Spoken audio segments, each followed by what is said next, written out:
राम अविराम हैं, इसलिए कि उनकी कथा का कभी अंत नहीं होता, और यह होता है कि वे स्वयं कथा भी हो जाते हैं और कथानक भी। इसलिए राम निरंतर अविराम बने रहते हैं।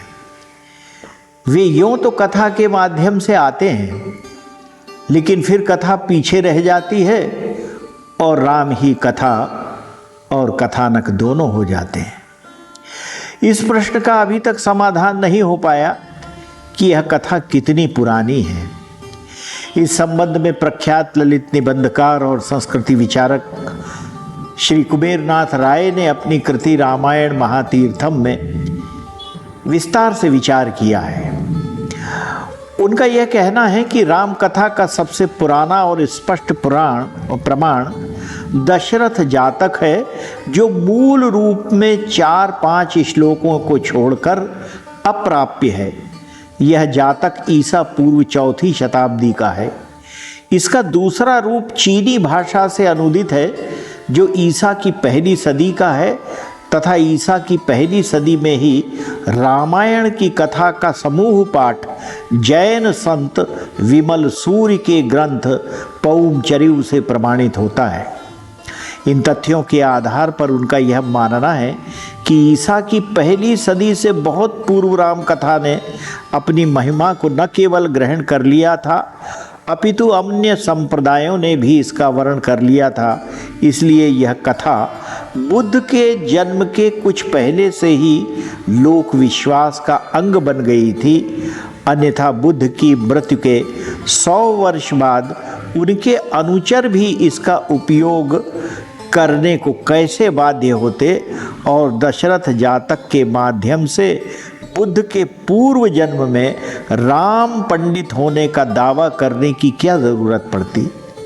इसलिए वास्तव में राम कथा की ऐतिहासिक प्रामाणिकता का दावा यही लोक विश्वास है, जिसका आलेख ईसा पूर्व के समानांतर स्रोतों में मिलता है।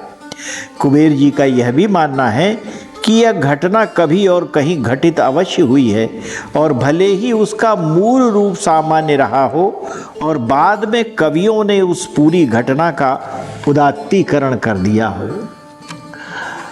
रामकथा की प्राचीनता को लेकर वे एक और प्रमाण देते हैं, और उनका मानना है कि रामायण महाभारत से पुराना काव्य है, क्योंकि दोनों काव्यों में वर्णित धर्म साधना और उपासना के स्वरूप से यह प्रमाण स्पष्ट हो जाता है।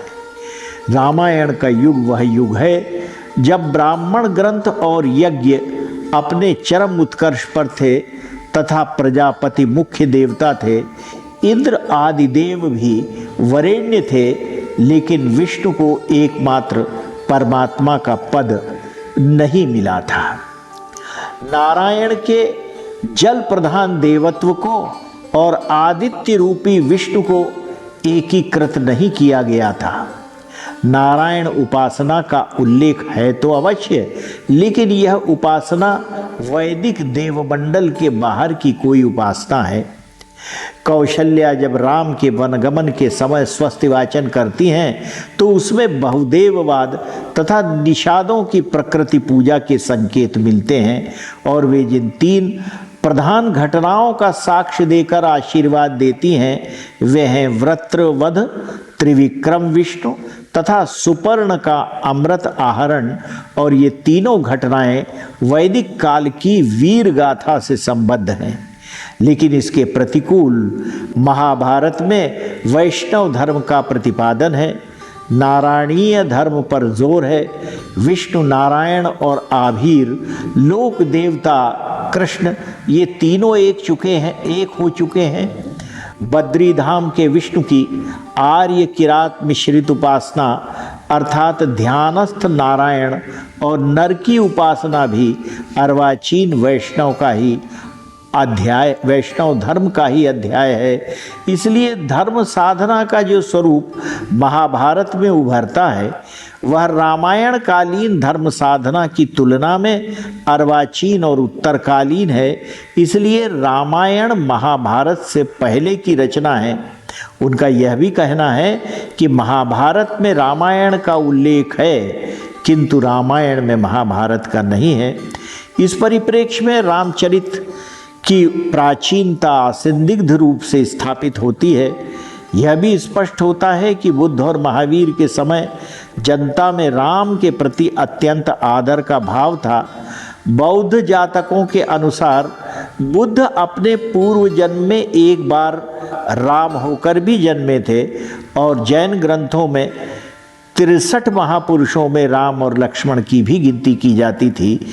इस तथ्य से यह अनुमान लगाया जा सकता है कि राम बुद्ध और महावीर के पूर्व से ही समाज में प्रतिष्ठित थे। राम के अविराम होने की यह कथा आगे भी जारी रहेगी।